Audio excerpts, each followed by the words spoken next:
première dose d'information sur 3. L'actualité démarre avec ce rapport du Conseil national des droits de l'homme, CNDH. Un rapport présenté ce mardi à l'Assemblée nationale. Il concerne l'état des droits de l'homme en Côte d'Ivoire. Konaté Moussa.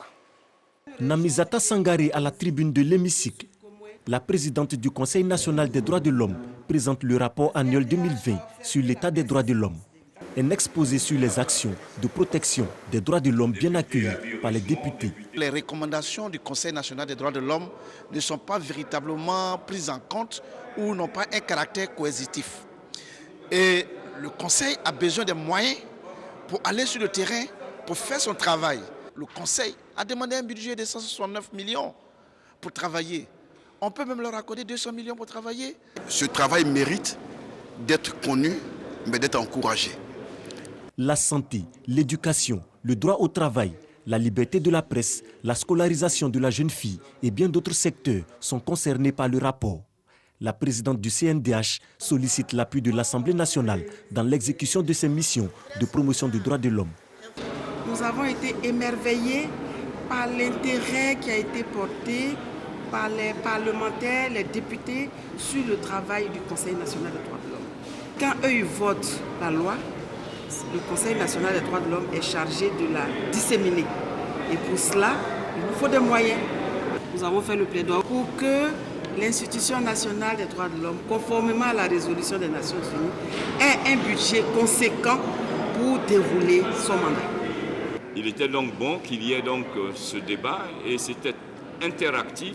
Je crois que de part et d'autre, il y a eu une grande satisfaction dans un bon esprit, comme cela a été le cas pour la plupart des projets. Je voudrais en tout cas féliciter encore Madame la Présidente pour l'objectivité, en tout cas, de son exposé. Avant la séance avec les députés, la présidente du CNDH a remis officiellement le rapport 2020 au vice-président Adama Bictogo. La fin d'année rime avec un événement à Abobo. Abobo, en fait, est à sa 3e édition. Le lancement officiel a eu lieu hier. Dans la pratique, c'est un marché et un espace gastronomique animé qui sont mis à la disposition du public jusqu'au 1er janvier. Noël Danyogo, Kraskando. Cette coupure de ruban par le maire d'Abobo marque l'ouverture de la 3e édition d'Abobo en fête.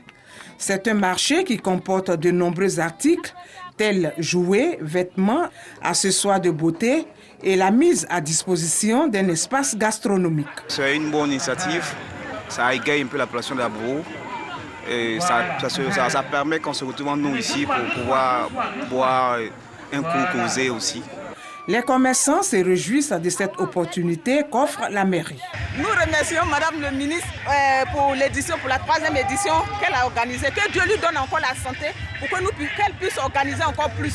Parce que nous les commerçants, nous les braiseurs de poulet, poissons comme ça, nous en bénéficions. Une initiative saluée par le ministre délégué chargé de l'intégration africaine. Abobo, c'est la Côte d'Ivoire en miniature. Et il y a toutes les couches de la population. Il y a les classes les plus défavorisées, il y a les classes moyennes. Et c'est à partir d'Abobo qu'on peut voir réellement ce qui se passe en Côte d'Ivoire.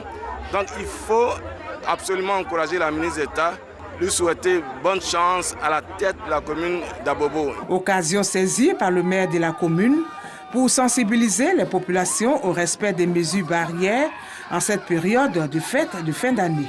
Abobo ne voulait pas demeurer en reste. Abobo aussi a décidé de faire la fête comme tous les Ivoiriens, mais je dirais comme toutes les populations du monde.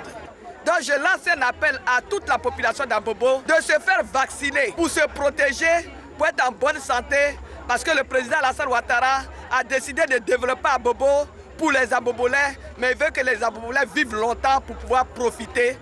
Donc, bonne fête de fin d'année à tous et à toutes. Plus de 2000 visiteurs sont attendus par jour dans ce marché de Noël, ouvert le 17 décembre et fermera ses portes le 1er janvier prochain.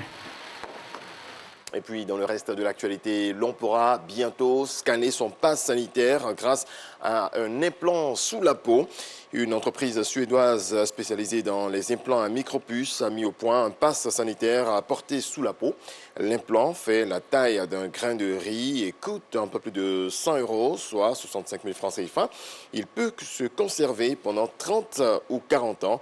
La puce peut également contenir plusieurs informations, notamment pour prendre le train, présenter sa carte d'identité ou encore payer sans carte de crédit. Près de 5 000 Suédois se sont fait implanter une puce dans la main. Et puis en bref, en Israël, le Premier ministre Naftali Bennett a annoncé mardi que tous les Israéliens de plus de 60 ans et le personnel médical auraient droit à une 4e dose de vaccin contre le Covid-19 après consultation d'un groupe d'experts. Ces déclarations interviennent à un moment où Israël peine à contenir la diffusion du variant Omicron du coronavirus, décrétant des interdictions de voyager et d'autres restrictions sans aller jusqu'à se confiner. Point final. Excellente journée. On se retrouve